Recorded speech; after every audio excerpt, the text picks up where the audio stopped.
In a great hall with pillars hewn out of the living stone sat the Elven King on a chair of carven wood. In the book, Thranduil is not fully drawn, so to speak, as a character. In fact, he's not actually named in The Hobbit, except to say that he is the Elven King. Tolkien doesn't really describe anything more than he's the king of the woodland realm. But, you know, in a film, you can't quite get away with some of the simplicity that you can in a book, especially a book written for younger people. It has to feel real. And that's one of the rules that we've always given ourselves with these films, is to have our characters have a degree of complexity. Cate Blanchett and Hugo Weaving and Orlando Bloom created such iconic elves. And so here I had this new elf to play with, and I was thinking, what makes this very powerful king of elves different than them? He's an elf with dungeons. You know, there's a lot to that.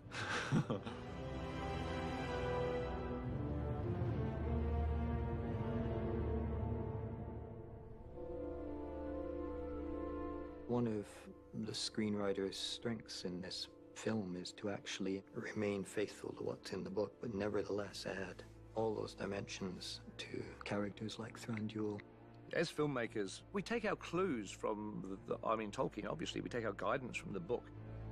The king's cave was his palace, and the strong place of his treasure, and the fortress of his people against their enemies.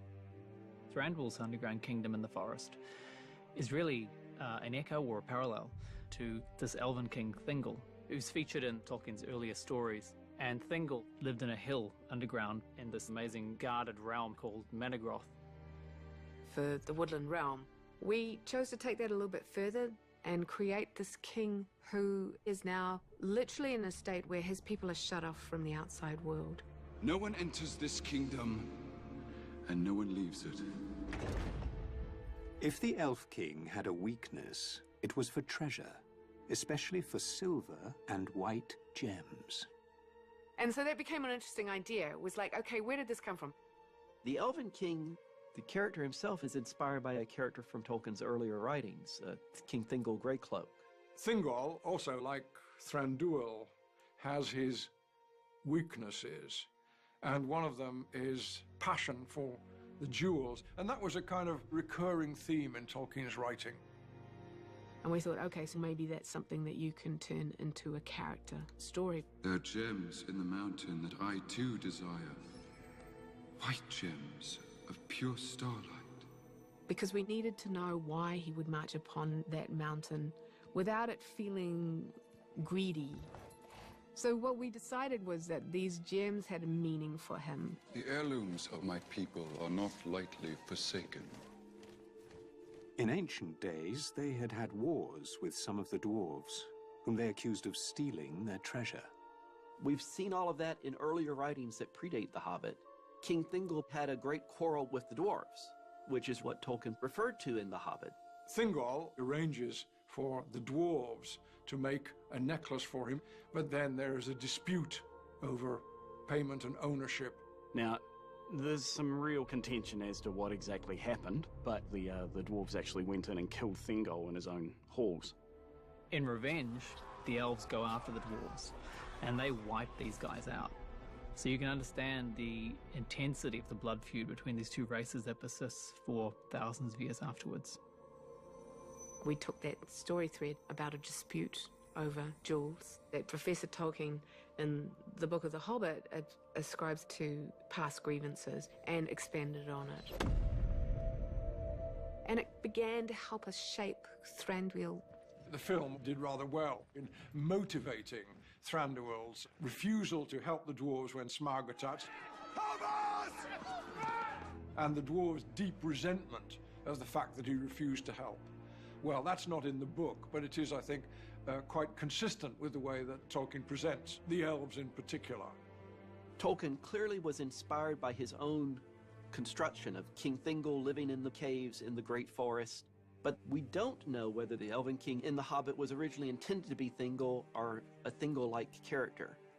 And it's not until he starts writing the sequel that he decides, no, this is a new character. We find out his name in The Lord of the Rings when we meet his son, Legolas Greenleaf. Mae govanen, Legolas Thranduilion. Govannas fin gwenenle, haldir olorien. One of the things that we got to do in The Hobbit is to bring in the character of Legolas. He's not actually in the book, but I think we would have probably been killed if we hadn't met Legolas in these movies. Do not think I won't kill you, dwarf. It's highly likely that Legolas was still living at home with his dad at the events of The Hobbit, and why not have him part of the story, taking advantage of the fact that we have now the full picture of Tolkien's family tree, as it were. One of the things that was interesting for me about Legolas being a part of The Hobbit was for me to get to go back and create a backstory for Legolas, and particularly the father-son relationship. Why did you do that? You promised to set him free. And I did. Thranduil is really a very complex character, you know. He's an elf with an axe to grind, you know, which is normally a dwarf's job, right? Stay here, if you will, and rot. 100 years is a mere blink in the life of an elf. You get the sense when you meet Thranduil that his agendas are so obviously distinct and his superiority is so evident that there's something frightening, and that's a different quality that we haven't seen before in an elven leader. Thranduil is nefarious, he's duplicitous, he's a commanding individual.